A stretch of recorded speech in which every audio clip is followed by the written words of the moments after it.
The following is a conversation with Laura S Valle, a singer-songwriter and vocal coach from Argentina. Laura talks about her journey from Argentina to Europe and to the States, how she defines talent, and the importance of having awareness of your body and brain while you're singing. We'll also have a little excerpt from my singing lesson for those who are curious about what a singing lesson is like. Afterwards, we'll have a small aftershow. For those just tuning in to Pepe and Ybra for the first time, I'm Pepe, aka Joanna Glass, and Ybra, aka A Perez, is my bandmate, and we are professional musicians in a two-piece rock band called Glass Spirits. This podcast will have guests who are musicians or professionals in the music and entertainment business. They'll have music tips, discuss issues in the music industry, what inspires them, and their creative process. Our current schedule will be to publish each episode every week. We have all the episodes filmed already and in the can, so you'll definitely get 12 episodes, 1 episode a week. If we get a positive response, we'll have a second season, so make sure you like, comment, rate, and review this podcast. The theme of this season is Voyager. Many of our guests have come from all over the world or they're transplants from across the country. And the voyage doesn't have to be physical. Many of them have had emotional and spiritual voyages as well. We'll also put timestamps in the description and add show notes. If you enjoy this podcast, subscribe on YouTube, give it 5 stars, and leave a good review on Apple Podcast. Support us on Patreon, and connect with us on Instagram, Facebook, and Twitter, or our website, pepeandybra.com. Now, without further ado, here is our conversation with Laura S Valle.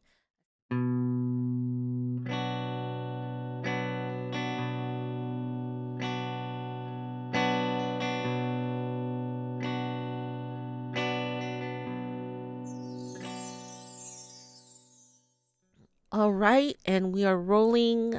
This is the Pepe and Ybra podcast. I am Pepe, aka Joanna Glass from Glass Spirits, a musician in a two-piece band in Los Angeles, California. And here I have with me a very marvelous, talented, persevering, and beautiful inside and out Laura S Valle, singer-songwriter, vocal coach, composer extraordinaire. I'm so excited to have this platform so she can tell her story. You might have seen her in an article in World Musician Press, and you might have seen her on our Music Tips channel in the online presence show. And I'm just really excited to hear what she has to say regarding her whole musical journey. I will just talk about how I met Laura. This was probably about maybe 13 years ago or something. I was singing rock music. Well, actually, yeah, I was singing like my rock pop songs, and my dad was like, okay, well, I'll pay for a few vocal lessons. And my dad showed up with my vocal lessons with me. Parents likes to show up to their kids' music lessons a lot, but I was already like a grown ass adult, and he's very nosy.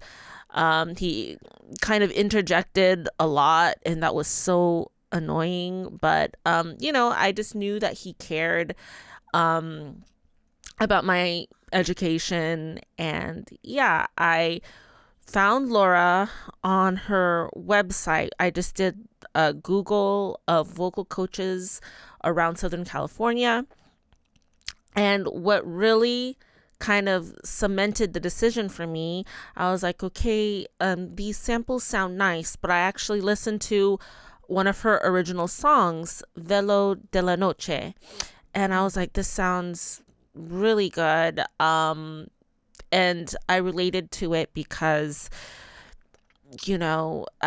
she's someone who's also a songwriter and has that added experience and understanding. So I told her I had no goals of kind of singing in a choir or classically in any way, that I wanted to sing good enough for my songs, expand my range, and sing comfortably as well. The best that I could sing without losing my voice, my identity. And so, without further ado, this is Laura Valle. Hi, Laura. Hi, Joanna. How are you today? I'm great. Thank you for asking. How are you? Great. Great to be here. Awesome. Thank you so much for coming on the podcast. You've been all over the world and have had so many unique experiences. Can you talk about, what city you were born and your musical journey? Yes, sure. I was born in Buenos Aires, this capital of Argentina. And then I moved to Europe, Switzerland. And 15 years ago, I moved here to California. So yes, I've been in 3 different countries. And growing up in Argentina, I guess, was very interesting as far as culture and music. The Argentinian rock was very strong in the 70s. And of course, it was in Spanish. So that was a very strong cultural movement. The first one in Latin America to be Spanish rock. And so that was the music that I was listening, also to English rock or American rock. And we talked about tango a little bit the other day, and because I write some tangos and I sang tangos in Europe. But when I was growing up, I actually regarded tango as old music. My dad used to whistle tangos and sing tangos, and I was like, that sounded old because it was already like 2 or 3 decades old, and it didn't sound current. But it was there in the background. We grew up with it. And then you want me to keep on talking about my journey? Okay, so I also experienced growing up with dictatorship, and that did have an impact in music. Censorship was strong for musicians too, because rock was regarded as subversive. So the musicians kept on going. There was a very strong underground movement anyways, and they found ways to codify their message and not be obvious, and then came democracy and the new hope, and music flourish, and symphonic rock, blues rocks, all kinds of rocks. But actually, I was not a musician in Argentina. I was a theater actress. I went to theater school, and I acted in a couple of plays. We toured throughout Argentina. But voice was always a passion for me. I remember being in theater school and having those, working on the resonance of the speaking voice and working on monologues. That was one of my favorite things. So then I moved to Europe, and I thought, how am I going to be an actress in Switzerland? It was radical, completely different language. Actually, they spoke a dialect, and I had to learn German. So I was learning High German in school, while I would hear people talking in a dialect. So everything was completely disconnected and weird, trying to adjust to a new lifestyle, new culture, different weather. Of course, it was very cold.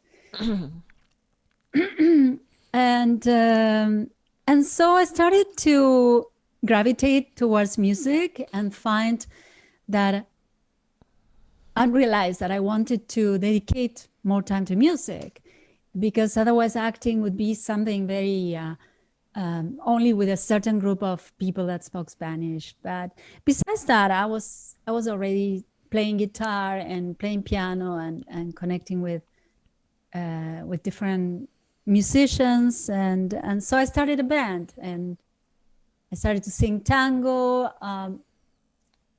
Brazilian music, Argentinian folk music, the music that I thought I could relate or that I knew the best, and that people would have a kind of an appreciation for. And that was my journey in Europe. Yeah, if we can just take a step back for a bit, how did you realize that you had a talent for music? Did someone encourage you? How did you find that? As I said before, when I was in theater school, I was very inclined to work on my voice. And I was also taking some singing lessons and singing in a choir. It was a pop gospel choir. So I was always doing some kind of things, not too serious, but I thought I had a good voice. And some people told me, though I was very shy to sing only, but I thought I was, okay, this is crazy. My first gig in Switzerland, in Zurich, I put together a repertoire. I hired a musician, and I thought, I can do this. I'm already an actress. I have experience on the stage. I feel very comfortable on the stage. I know how to use my voice. Let's do it. And then when I did the gig and I realized all the musical things that I needed to learn, because I got lost in one part, on the other one, I don't know, I changed the key, all those things that that I didn't realize when I was rehearsing with the guitar player.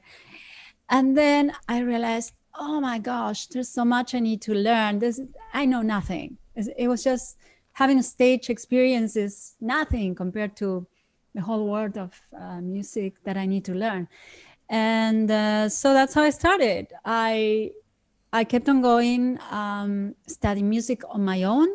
I started learning theory, and I had the guitar, and I bought a bunch of books, and I was just teaching myself ear training and rhythm and how to write music. And then I took classes, etc. And then I decided to apply for the Conservatory of Music and become a teacher. Wait, I think I got lost. What was the question? I even though you explained how the genesis of discovering music and doing music, I guess wanted to know the mindset where you were like, okay, I think I can do music. I don't want to do anything else, you know. Yes.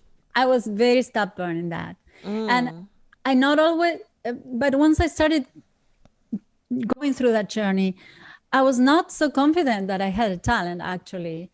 I thought I had some talent, but at the same time, I had a lot of doubts of how much I needed to work to get to the level that I was, that I wanted, because I was putting together a band with professional musicians.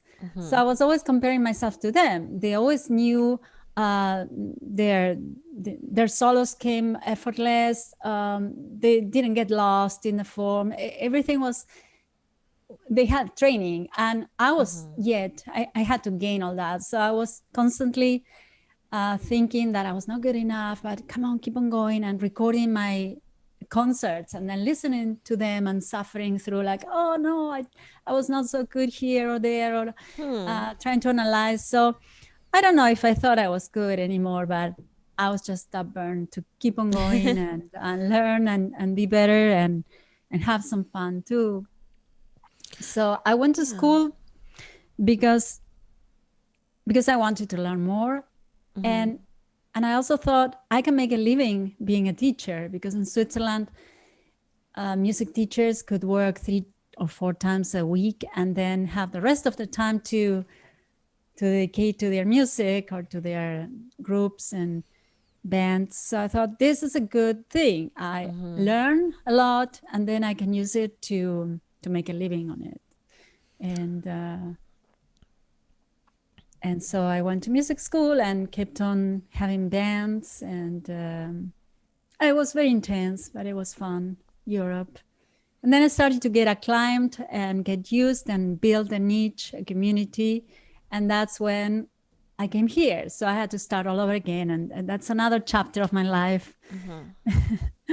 So, yeah. Yeah. I really love what you said right there, that you had built a community, and then when you came here, that you kind of had to start over again. And I feel like musicians do well when there's a sense of community, not just necessarily a business network, but just in a way musical friends helping each other, going to each other's shows, and I guess this day and age sharing their each other's posts on social media. I mean, I've heard stories from people of having kind of negative experiences and being in kind of like these cutthroat, competitive, feuds with other artists. And I just think that's such a shame. Things don't have to be that way. And, if you find a similar artist, I mean, you can play shows together. You can have, a community of even fans who like the similar type of music. It can all be such a positive thing. And that's what I've kind of grown to appreciate more and more every year, how important community is. For me, it's not just networking, making contacts, exchanging business cards. Well, we don't do business cards as much nowadays anyway, but it's providing value and being sincere about who you work with. So that's great. When I say community, actually it goes beyond the musicians. It was a community of friends that supported me, that invited me to perform at venues that they organized. A lot of things going on, resources and feeling students, feeling that I provided value to the community or that I was bringing something. And that keeps me together, or keeps us together, I guess. Yeah. So For sure. Here it was very hard.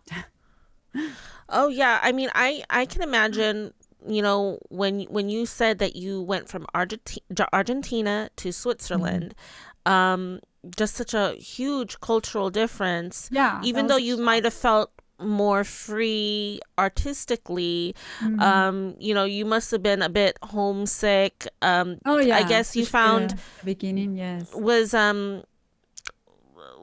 did the arts play a pivotal role in terms of like comfort and healing for you in Switzerland? Oh yes, definitely.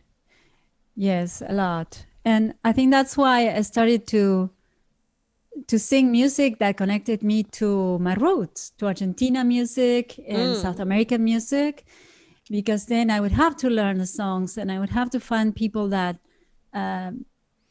I don't know if I did it on purpose, but I think that they kind of helped me feel connected to something that my identity, if you call it that way, who I was, and it was important. Yes.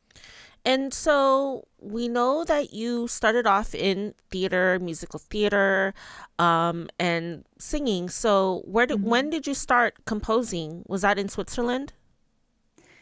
A little bit. Yes, especially when I was in music school and I had composition classes, then I would have to do assignments and compose songs and arrange songs. And then I found myself also writing lyrics and realized that I had a talent. I don't want to brag about me, but I realized that composing music was something that I could do pretty good. Actually, writing, I never wrote songs before, but I was always writing. Growing up, I used to write poems, or I kept a diary where I wrote my daily impressions. So writing was something there. And then when the technical musical thing came along in music school, with all the learning harmonies and piano and so on, then I started to put it together. Yeah. And then when I moved here, and I had so much time in my hands because I didn't have work, I didn't have many things to do. I was in the home all the time, so I started to compose and write songs, and then I thought, I want to have an album. I want to think of an album. That's awesome. And I actually want to talk about your albums in a second. But if we can take another step back, you said something earlier I caught, that you said that you noticed that as you got older. Okay, so when you were young, you're like, okay, I just want to sing. It doesn't matter. I want to do music. And as you got older, then you confidently, with more assurance, said, I have a talent. And so how, as someone who has played many shows, been to music school, had an array of musical experiences, teaching theater, and singer-songwriter performances, and seeing and having experiences with your students, how do you define talent? How do you see someone and say, wow, they're talented? Like, it's what's a your very definition? vague. I actually don't like that word, to use it too much, because it's very vague. It's true. What does it mean? It could mean many things. It could mean that you have a certain ease. Sometimes I tell some of my students, you're very talented to find the right resonance, to do things right. Some people have a natural talent to do the right thing with their bodies when they're singing. Other people have talent to compose music. But all that it needs to be nurtured. So it's kind of difficult to say, you have talent, you don't have talent. But were you asking me about how do I define talent, right? That was the question. There is something that stands out, that you think that person has something different, and that's when you say someone has talent. How would you define talent? Well, first, to respond to what your definition is, it seems like you define it as a sense of being taken aback by something surprising and remarkable that you didn't maybe expect, right? I'm kind of thinking that, especially if it's coming from someone that you didn't expect to, who's just maybe just starting, you can be like, oh, they have raw talent, or someone or someone who just never practices and they sing perfectly, and you're like, okay, they have talent. Yes, they don't want to struggle to get there. Yeah. And but my definition, oh geez, I didn't even think, I was hoping to get the answer from you, Laura. Okay, I don't necessarily have a love-hate relationship with talent. I feel like that like someone has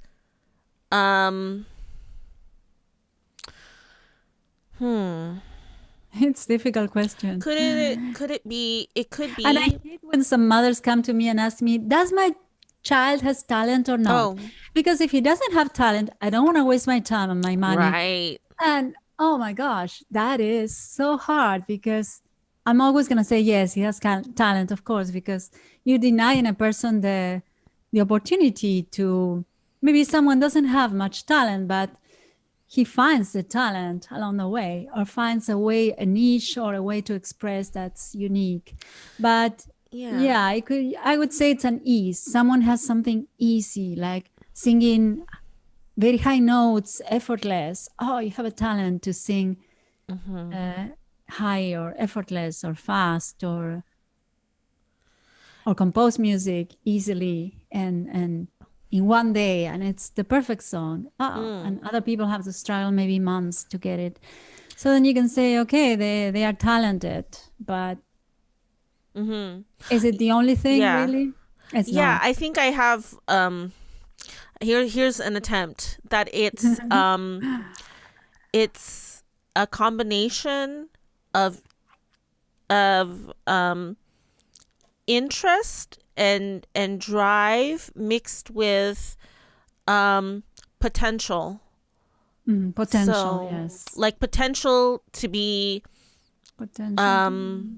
great. Yes. Within a reasonable time, you know. Yeah. That's a good definition. Yeah. I mean, I guess someone's very talented when you're like, okay, person who has like no resources, I'm going to place you in a situation with resources, and that person ends up shining and getting a lot of success more than someone who's been like practicing their whole life. Then that person has talent. So exactly, yes, the potential to to develop to a certain greatness. And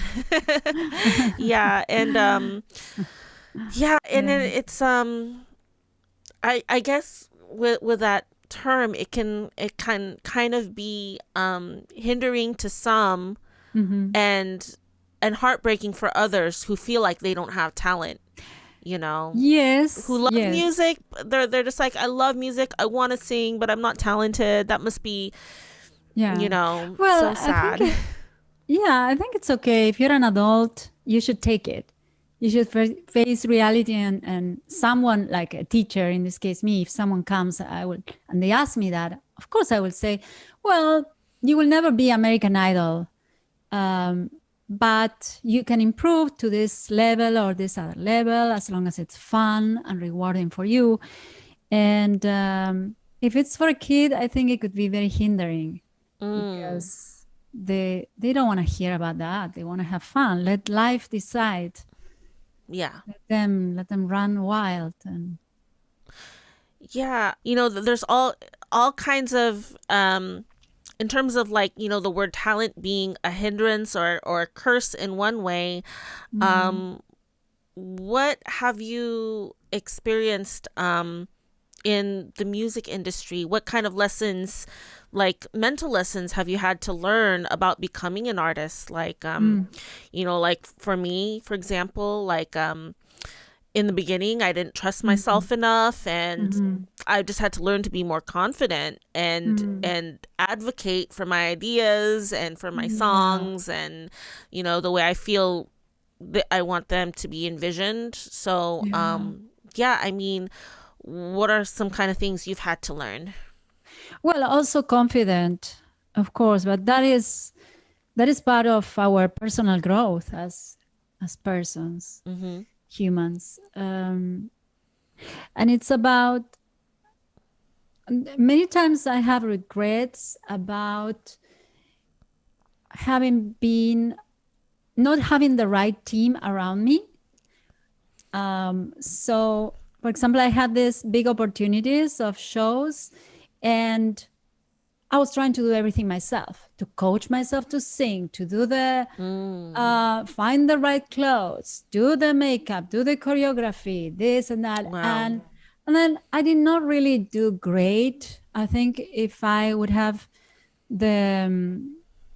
I don't know, it is what it is. I didn't have the right team at the right moment, but if I would have worked harder to find people that help me instead of trying to do everything myself, and be humble enough to say, I need a vocal coach to help me perfect, or someone that tells me if I'm good enough for this show, or if I need a different move, or if I need a different dress, or all those things, you know.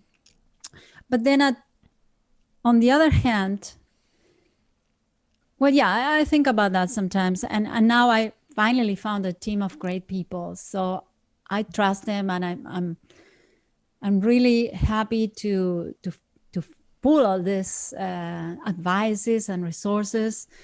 But on the other hand, you have to be on top. You cannot just say, okay, I'm an artist and I'm gonna, like you imagine, maybe Britney Spears just do nothing and everybody does everything for her. Okay, maybe that's the case, but we still have to be on top of making sure the people we entrust are doing their jobs, and that they are doing what we need them to do, communicating. And so it's always hard work, and it's not going to get easier. It's not like, oh, I wish I was this artist and everything is so easy. No, we have to really work. And yeah, I don't know if that answers, but what I learned. Yes, there was something that I learned, and it has to be with confidence too. When you book gigs, I used to have this feeling of, oh, I'm not so great. In the back of my mind, I'm not so good, or not asking the right fee, not asking for the right contract, not making sure that, not making myself like, okay, I work so hard for this and I have a good show. Why wouldn't I be asking what it's worth? Yeah. Why do we always put ourselves below? No, because I'm always have to, and then you just step or the other one, and you just don't want to lose that opportunity, right? And so yeah, I totally understand. And so you're just like, man, if I ask for too much, they'll just give it to someone else. And but that's not the case. If they want to lowball you, then you just have to take your talent and your business somewhere else who appreciates it. And it's hard, especially nowadays when opportunities are kind of limited in this pandemic. So yeah, but you have to set up your value. Yes, for sure, because you're only hurting yourself if you go below. Then you're not going to be able to pay your musicians or to have a sustainable career. You have to set the value, work hard to provide what the audience expects, and don't go low, don't go below your value. Absolutely. I agree with that. And it is hard though. While, some things can be set to be like, some certain promotional materials can be set to be given away for certain occasions. I was discussing this with my bandmate Abe Perez. I was like, yeah, our album, we worked so hard on it. If anyone wants it, they can pay how much albums cost, which is $10. And then I know a lot of people torrent music and download music for free through other non-official avenues. And whatever, you can't control that. However, at a show, we can charge $10 for our album. Absolutely. Because if people are at the show and they're buying $40 worth of alcohol, they can definitely Absolutely. buy our album if they enjoy our music. So I feel like these drinks, they last for that night, but our album, if you like our music, then it should last you the rest of your life. So that's hopefully the value we want to bring as musicians and artists. Yes, communicating with your audience that they are supporting you, they are helping you, that you can continue creating music. Yeah, it's not just a waste of, oh, I'm not going to listen to the CD because I don't have a CD player. It doesn't matter. You have the artwork, you're supporting an artist, and that's good enough. Yeah. I mean, well, speaking of the technology, we do have to acknowledge, the changes in technology. Well, they're not even putting CDs in cars anymore. And so our last album, Mysteries of Rhythm, was a CD, and we have a few of the songs available online. But artists also have to be in touch with technology, because I worked at a major record label, and I saw firsthand the effects of music being downloaded for free and offices being emptied out. And I just learned that just artists have to be on top of technology. What can you say about, or what other observations, have you found kind of about the change in technology affecting musicians? By the way, I have your CD and I wanted to play it yesterday because I wanted to listen to Charlize. Oh. and my computer doesn't even play. It's the slot is broken, so I have to figure it out. Buy I'll it send in it to you. Amazon or Spotify. No, it's not on Spotify. Where do you sell your CD? In Amazon? Music, iTunes? Like 3 of our tunes are on Spotify right now, and we're constantly releasing like one at a time, like that, That is smart. Yeah, just because we'll eventually have the whole album. That way things can just look like we're just constantly releasing things. Yeah. Yes, technology. Yes, it goes. Being a musician today and technology is like this. When I started music, it wasn't like that, but now you have to be good at the basics of recording at home, also promoting yourself, because you have to get it started. And even if you hire somebody later, as I say, you want to have basic knowledge to be able to know what you want and if it's worth or not. So you have to know about all those things, and sometimes it's overwhelming, but it is possible if you put a little effort. I never thought I would learn how to record at home when I moved here, but computers are getting better and better, and programs are getting easier, and it's okay. We just have to keep on learning always. That's right. Yeah, I mean, and that's why certain recording studios are being shut down, because people are just learning how to do it themselves. They can't afford hundreds or thousands of dollars to make an album. So yeah, I mean, I think in one way that's great that people have access to be creative and make their own music, In between albums, you were releasing singles, and you write all kinds of music, from Latin to, even different parts of Latin America, like Portuguese, and so many languages. And, earlier you mentioned you were influenced by Argentinian rock. So can you kind of talk about some of your influences? Well, it's strange with the rock and pop, because even though I listen to it a lot, I don't write many pop or rock songs. I gravitate more towards jazz and Brazilian and tango and boleros and ballads. So yeah, the first album was a crazy mixture, because I was coming from Europe, where I was performing tango and Latin jazz music, and I was living in Huntington Beach, Surf City. Can you imagine the contrast from coming from an old city in the middle of Europe to a surf city in the USA? Completely different environment, vibe, culture, weather, everything. So 2 of my songs there, one talks about surf, one talks about skating. Then I have a tango milonga, which is a traditional style of tango. It's such a crazy mixture. I think I was trying to figure out myself, my identity, trying to compose music with all this chaos that I had in my life, and trying to make sense of all these things. And then I collaborated with a producer, guitar player in Argentina, Juan Pablo Lasso, and 2 of the songs there are from him.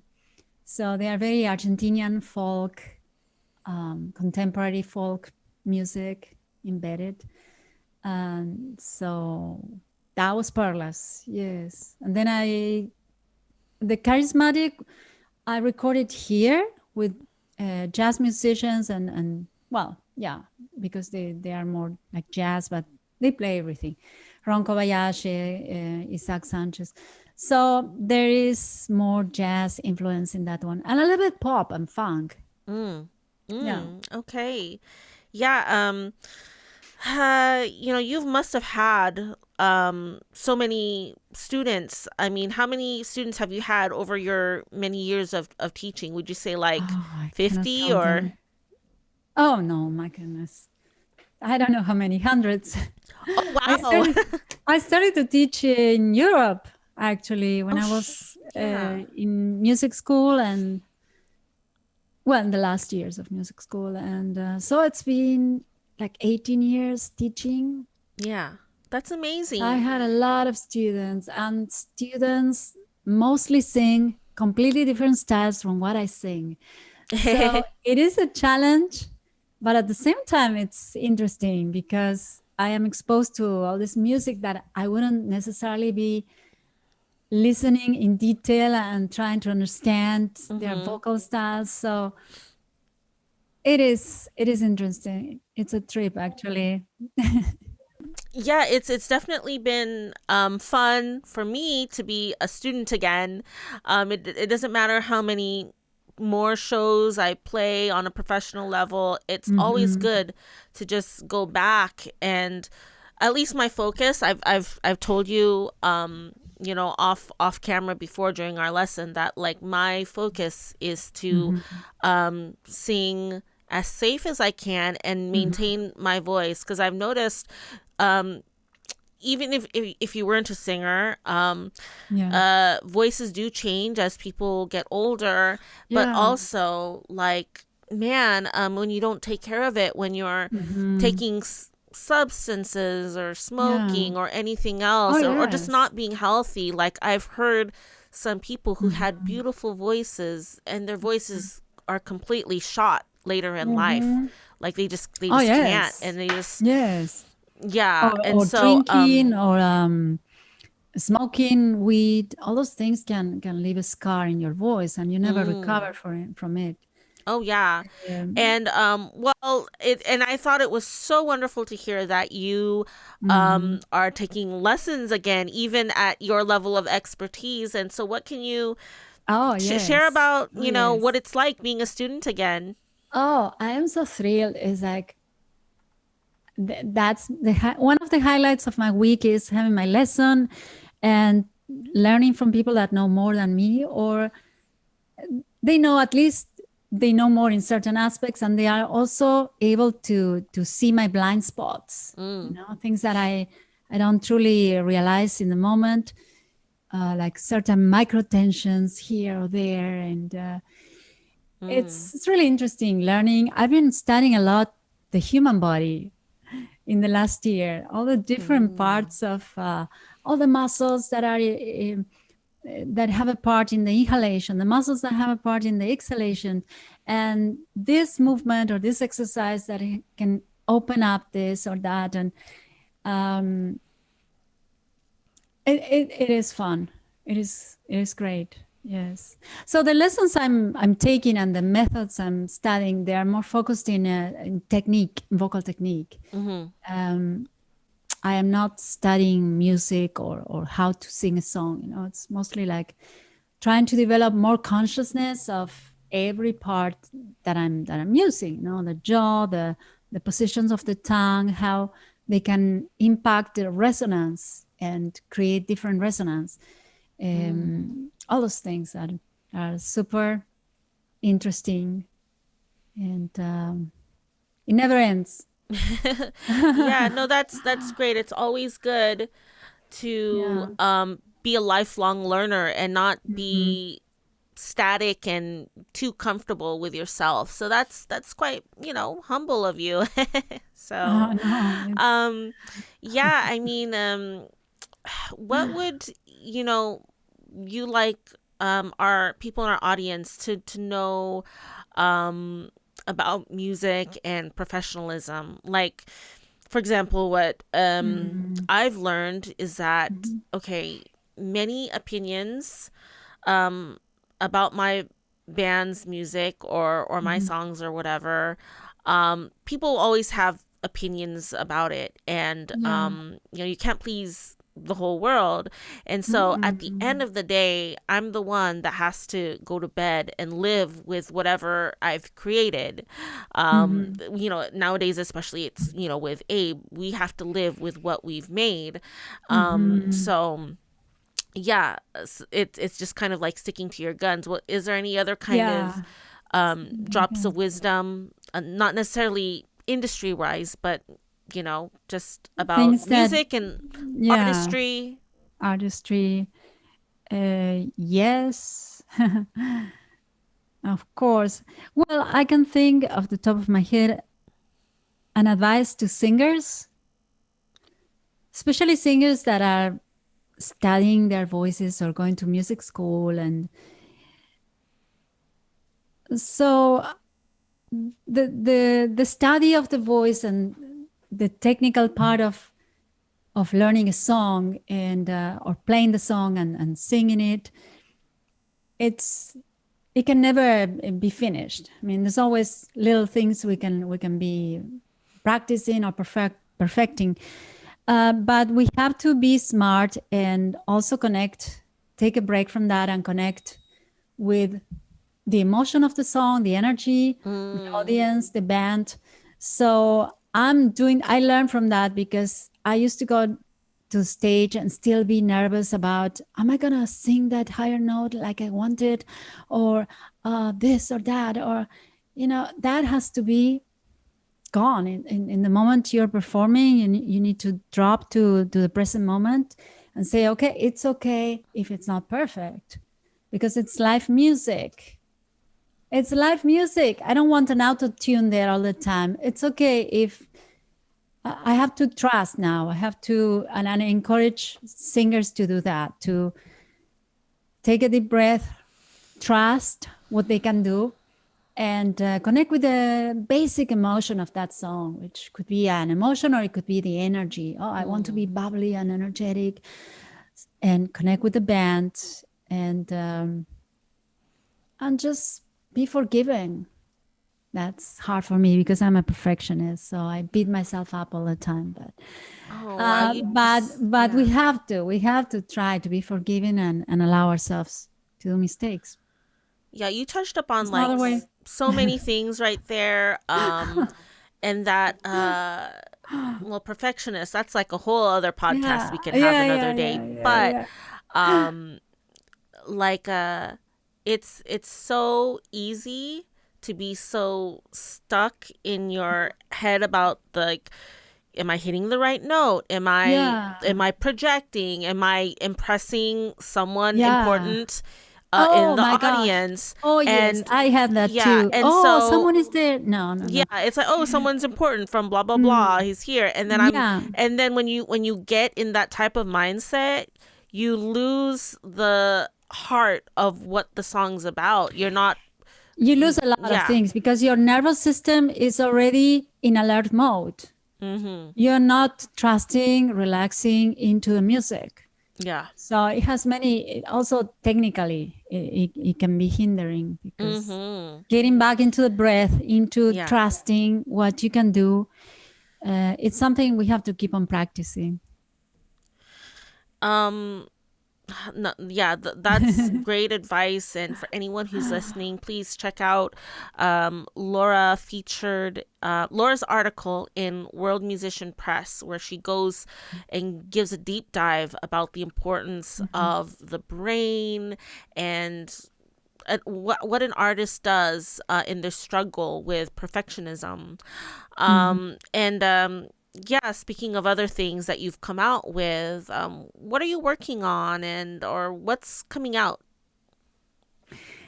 The first thing coming up is my video clip for a new song, Verenito. It's a single that came out in digital platforms 2 weeks ago. Okay. And we put together we shot this video clip half in Buenos Aires and half here. So I have my team in Buenos Aires that I've been growing and nurturing in the last years. So they shot their parts, and then I shot here in Huntington Beach, the rest. And we are releasing it 26th of February, Friday, 26th. premiere Okay. in YouTube. So it's gonna be very fun. It's a funny story. Yeah, it's really funny. Yeah, no, your Very. videos are great and very professional Oh, thank you. and very beautiful. There's always like a beautiful look to them. And so it's the 16th now. This podcast is going to launch in like mid-March, but you know, for anyone who's Okay. tuning It's in, gonna be there in it YouTube. it should be there. It Yes. should still be there. Yes. So it's in Spanish. Veranito means little summer. So it talks about the summer in the city of Buenos Aires, where the summer is very sticky, humid, and hot and unbearable. So it describes the miseries of this man with the heat in the city. And he's dreaming about me. Supposedly we had an affair a long time ago. I don't even know the guy. But, and so the video showcased me at the beach because he's kind of hallucinating. It's a crazy story. So, yeah. What does your husband think about this? I don't know. I didn't ask him yet. Oh, has he seen it? No. Oh, okay. I didn't show him yet the video, but he supports me. He supports me and he trusts me. And just tell him it's about him, right? what about him? Oh, okay. No, Oh man, I know. that's it's great. the music business. Oh yeah. It's well, I mean, okay, that's actually another like topic that sometimes that's the case with like one of our songs, Mexican Baby. Mexican Baby was semi-autobiographical, is about something else, but the music video has developed into like this very beautiful storyline. Okay. And the actor and actresses, they are guests in other episodes of this podcast. So that's great. And the actors got together. They are a couple now. No. Yeah, they met through the music video. So it was. Oh my gosh. I know, it's so crazy. That's a crazy story. Yeah, it's so beautiful. Just to like see them together, and it's great. But have you shot it already? Yeah, we shot it, and I am have not finishing editing it. There's just like a couple like legalities and clearances I have to deal with. So, but it'll come out and it'll be perfect. Looking forward it'll to be seeing it. Good. So how much fun! Yeah. You'll see it. It's yeah. So, it's a lot of fun to shoot videos. Oh yeah, it's just another form of expression, you know. So yes, I love it. Okay, and then so let me see, did you want to talk about like the producer Juan at all, and your constant collaboration with him? Yes. So in the last years, I've been building this relationship with musicians in Argentina. And also this producer I'm working with, he's a drummer and producer and great friend. He used to live here. So we met here actually in California. I think it was the first year I moved here. I put some advertising on independent musician newspapers, like saying singer, bossa nova, tango, blah, blah, blah, blah, blah, searching for musicians. And so he found my ad and he called me, and he used to live in Pasadena. So we built, we started this band, which was a Latin jazz, and we had a very similar taste, musical passions, like Afro-Cuban beats and samba and Brazilian and all this Latin jazz mixtures. We had a guitar player, John Chiodini. He used to play with Peggy Lee, Natalie Cole. So you can imagine he was so amazing. And so we had this band with Juan, and we worked for a while. Then he decided to move back to Argentina with his family. And even though he was doing great here, but the sentimental part for them was very important. I actually wrote a song about that. It's coming up in my next album. Oh, okay. There's Great. this nostalgic feeling. Some people have very strong connection with their families, with their roots, their identity. So they went back, and he has a recording studio there. So it's great for me because I have a place where I can record music. He can, every time I have an idea, I call him. He finds the musicians. He contacts them. He works within my budget and organize the sessions and also the video clips. We shot Con Ritmo, one that we did in Buenos Aires. Yeah, that's a great one. And, he was the producer. And so that is such a good moment for me in my life to have this team there. Also a photographer who's my nephew. And, he's talented. Yeah. He's very good. Yeah. And so these people there, and I also have these people that I know here that are so great, and friends and musicians. So yeah, that's Argentina, back and forth. Yeah, well, you have to go where and find, go to your team who understands you and your vision and will respectfully, execute your vision. So that's great. And, I understand that you also have like a social media team. We've been talking about like, kind of things an artist has to do nowadays. For me, I find it overwhelming sometimes, all these platforms, because we have we have Twitter. We never use Twitter, by the way. Facebook, our websites, Instagram, TikTok. And do you want to tell our audience all the things that you're doing on first Instagram? You're doing like these Instagram live streams on your vocal studio. You're doing like little mini lessons. Do you want to talk about that? I started to do the mini lessons. I have to get back to them because I didn't have enough people, and then I was getting too busy with other things. But I need to get back to those once a week mini lessons. And the social media takes a lot of your time. I was actually thinking about that last week because even though I have a social media guy working for me, still takes a lot of my time because he gives me homework. He gives me lots of homework. Like, Laura, can you write a description about this? Can you take yourself a video doing that? Can you take yourself a video saying that or singing that?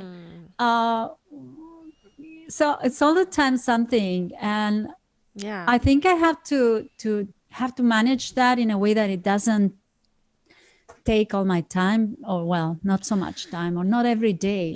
It's like a part-time job by itself. I talked to other people about who are really successful with their social media, and they're like, it is like having another job. Yes, it is. And well, I mean, hopefully we can all get to a point where other people can assist us with it, and it can still be authentic and true to our own voice. I would also advise musicians, don't get so caught up and crazy, and don't lose sight that the most important is your music.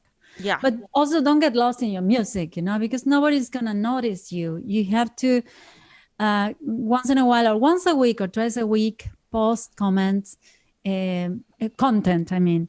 But try to find a little balance. Don't get caught up in any of those extremes. Because I know musicians that they decide that's too much and they shut the window. They are immersed in their music and they don't do anything about getting it out. So that's not good either. And then their music isn't discoverable. Yeah, exactly. And by the way, for our audience, a few weeks ago, Laura was like, you need to focus, do not neglect your voice. Like, let's have a few lessons and stuff. And so I've had a couple lessons, which were so helpful, always really, really helpful. And she noticed that I would push a lot of air in the beginning of when I start a phrase and thing, and I was not that I like was trying to like make an excuse for myself, but however, I found that I've developed doing that because in when you're doing a rock concert, you're playing rock Yes. music, you're playing Abe's has really loud drums and he'll play Oh, them like a yeah. rock star, like, and I Yes. have amps I know that. blaring, and then our crowd is not like a classical music crowd. They're drinking, Yelling and cheering, screaming. everything's loud. We have monitors I and everything, know. so I can still hear things. However, for my Mm. voice to cut through, I have to Mm. kind of have like an attack, like so it cuts through. Yes. Yes. Yes. and Yes. and It's a so I very was common. explaining that like I've developed that habit over the Yes. years, because that's what cuts through. And whatever I do Mm-hmm. on an album, if I Mm-hmm. sing kind of soft and low, that gets lost in a live performance. So I Yeah. have to transpose it to another octave higher or sing a different harmony, Oh, yes. I because know. just certain things You need don't to work cut through the live. noise. Yes, to get through, I have a certain Yes. band of frequency to Oh, yes. Yes. I know about get that. through. Drums. So Yes. I was just wondering, Uh, well, I know that you've worked with students who have different an interest in different backgrounds and needs. Yeah. different genres. Yeah. What can you say um about singing that is the same regardless of the genre? What kind of tip would you say for all singers, regardless of any genre, that they should consider?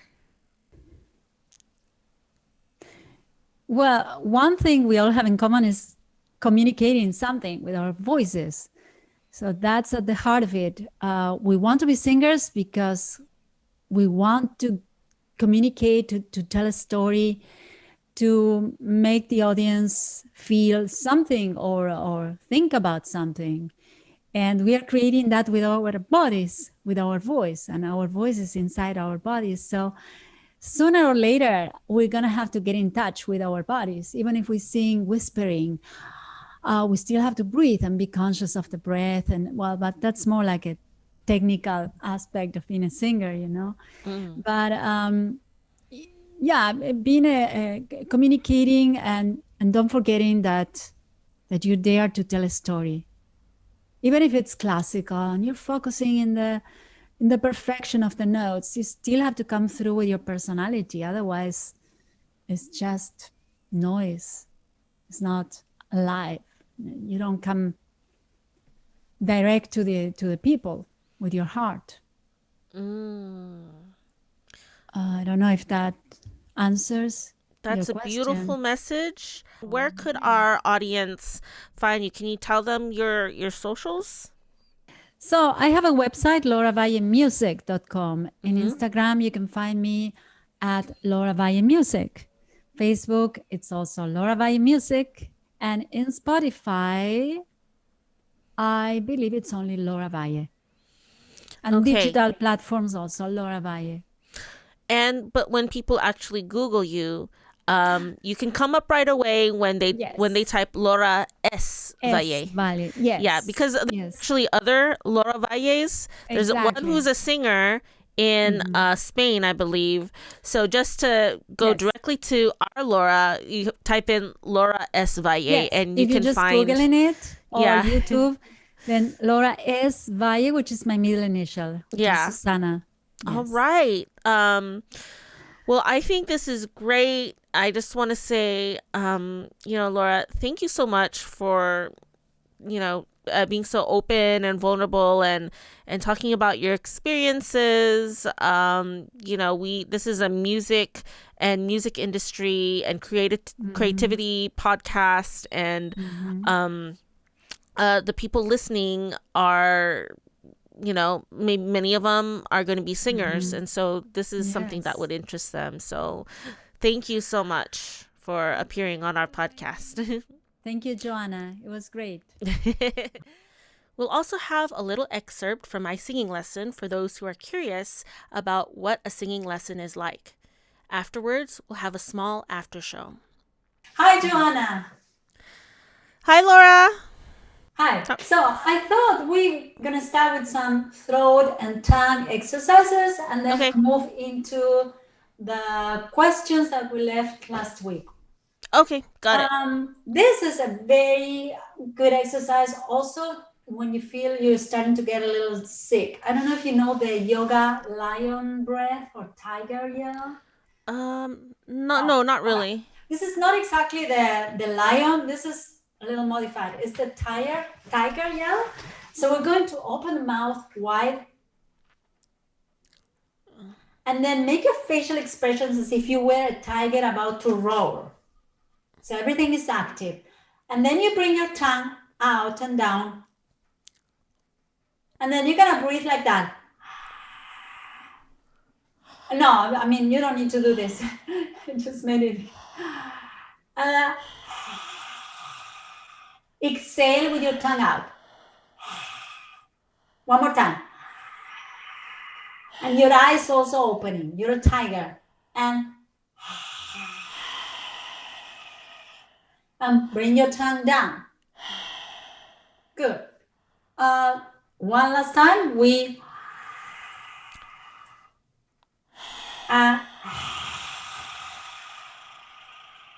And exhale. Okay, good. Your question last time that we had the session, you mentioned that when you sing with your band and the music is very loud and the drums are kicking, that you feel like pushing sometimes. Yeah, because I'm basically competing with very loud sounds and the crowd noise, everything. So when I'm singing in a rock band, I have to rearrange my notes and my music to be in a certain range. Notes that are too low and soft aren't heard. Certain falsettos aren't heard. So I have to, depending on if it's like the chorus of a rock song, I have to really put a lot of gusto.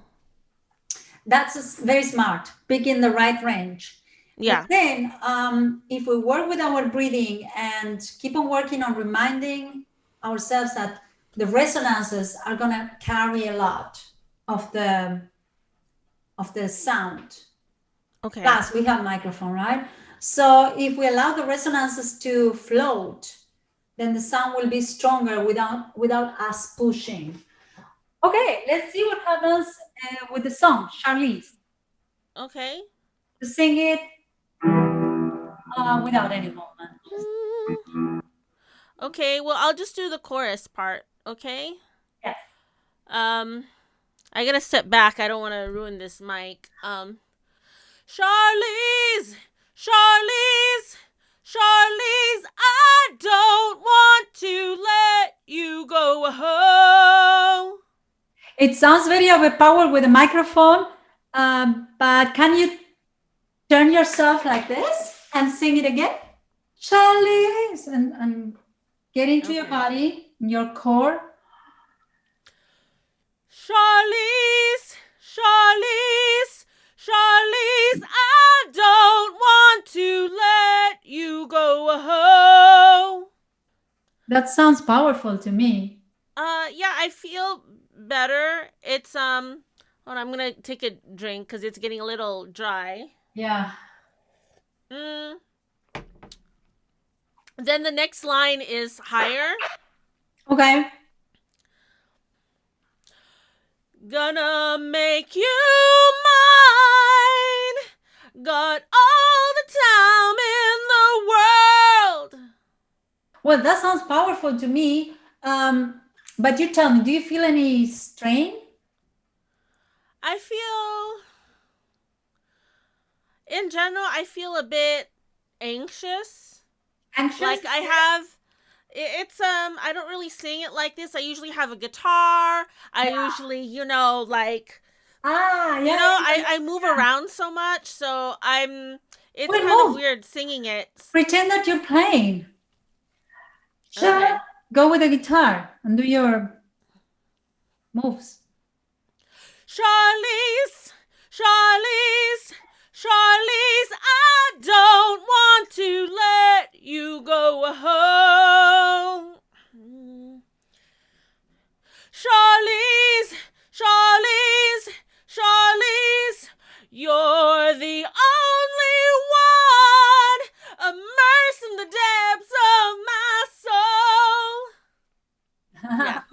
Okay, so yeah, What are you thinking? I'm thinking a lot of things.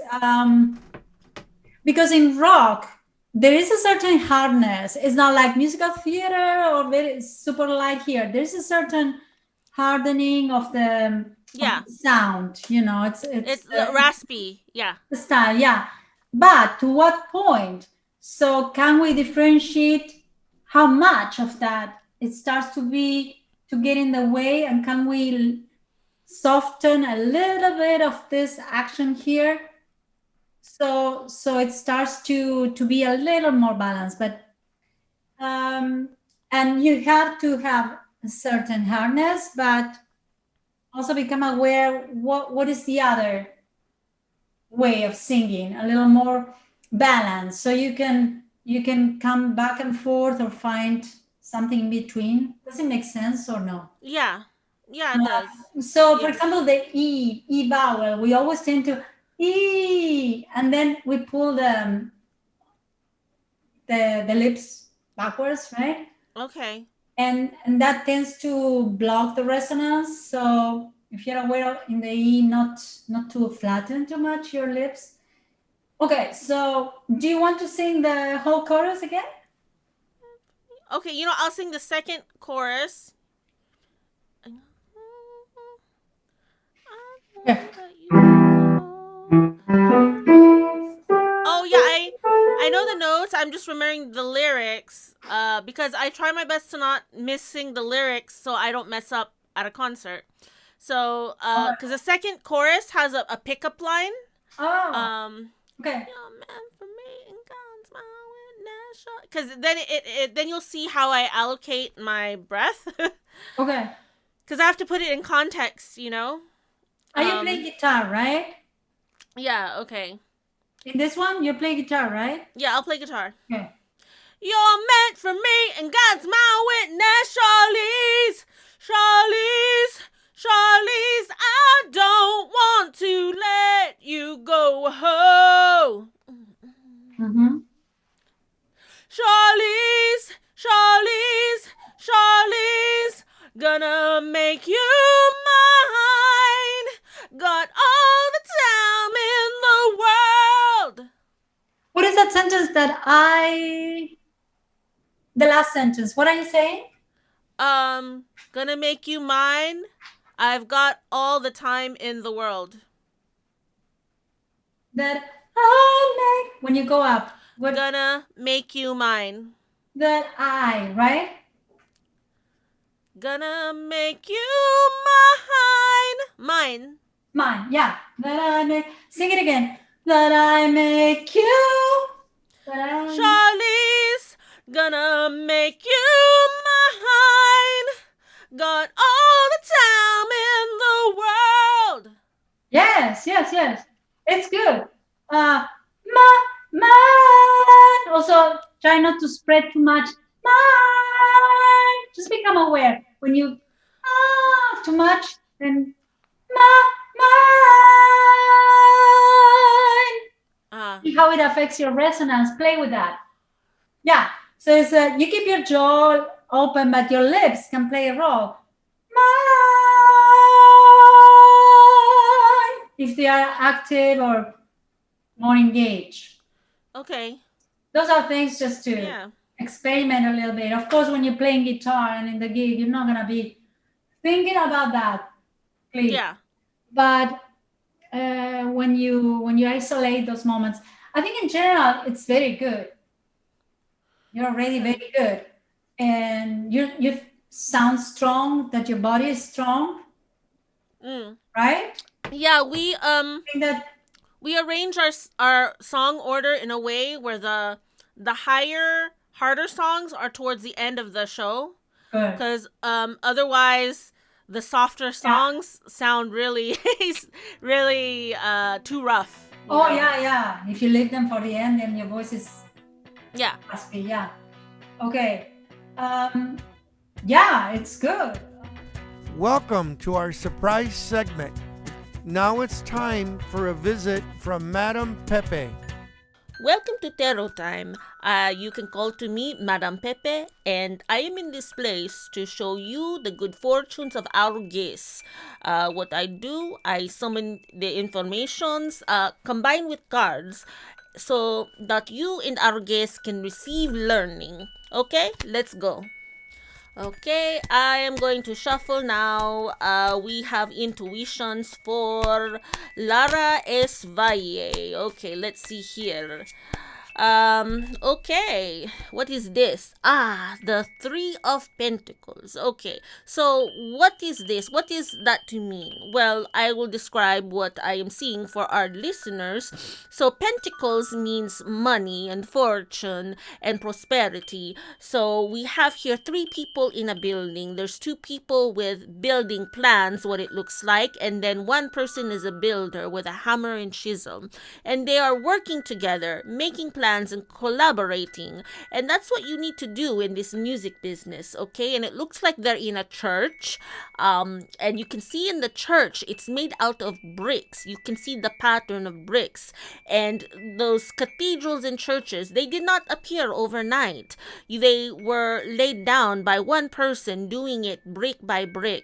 And the interesting thing is after the podcast, Laura started working on her books. She is creating books about singing and gathering all of her knowledge. So Laura, if you're listening, very few people can have a talent like you who can sing and teach with such a kind heart. But this book is not going to appear overnight. You need to work on it little by little, brick by brick, and as soon as you know, you have finished your whole book. Okay? And you keep doing this and it will lead to prosperity. Okay? Okay, that's it. I enjoy very much bringing good news and fortunes. But thank you for visiting Madam Pepe. And okay, no more. That's it. See you soon. Bye now. LauraValleMusic.com. Now it's time for our after show. This is where my bandmate Ybra and I usually chat about the recent episode or any random happenings in our band. All right. Welcome to the Pepe and Ybra after show. So what kind of gig was it when you did the stink bombs? You want to tell our audience the stink bombs? Oh, What kind of gig was that? that was a nightclub. Okay, tell us about it. It wasn't a dinner club. It was a big. It was a big club. Yeah. Oh my God. Pretty big, like 3/4 as big as the canyon. It was big, like real big. Oh wow. And me and the bass player, Jeremy Masana, we were bored, man. We were kids and we were over there for a long time. And towards the end, we didn't know what to do. So him and I always roomed together, hung out together. And we decided to go to the store and buy stink bombs. Yeah. So then Jeremy had an idea to rig it up. It had this thing that you could pull and it would open up the stink bomb. And the stink bomb was really small, so you couldn't really see it. It wasn't a big thing. It was real small. Okay. But it was potent, man. It was like you smell the skunk. Yeah. No, I've seen those. I've used one. It Yeah. was as bad or worse than a skunk. Okay, so to make matters even worse, not only doing it in the club, but he put it by Davy London's pedals, so when he bent down to plug in his pedals, I had to go like that. He had a string off to the side of the stage. I went like that to let him know Davy's face was right by the pedals. Yeah. He pulled it and it went off. Davy just jumped up. Jumped, man, like a kangaroo. He goes, woo! What if... That has to be A Big Jeremy, because he knew there was other things we had done. He goes, where did you guys eat? He thought we farted real bad. Yeah. And we started making up all this shit that we ate at this weird place, and we ate fish eyeballs. And he believed it because the smell was just atrocious. Yeah.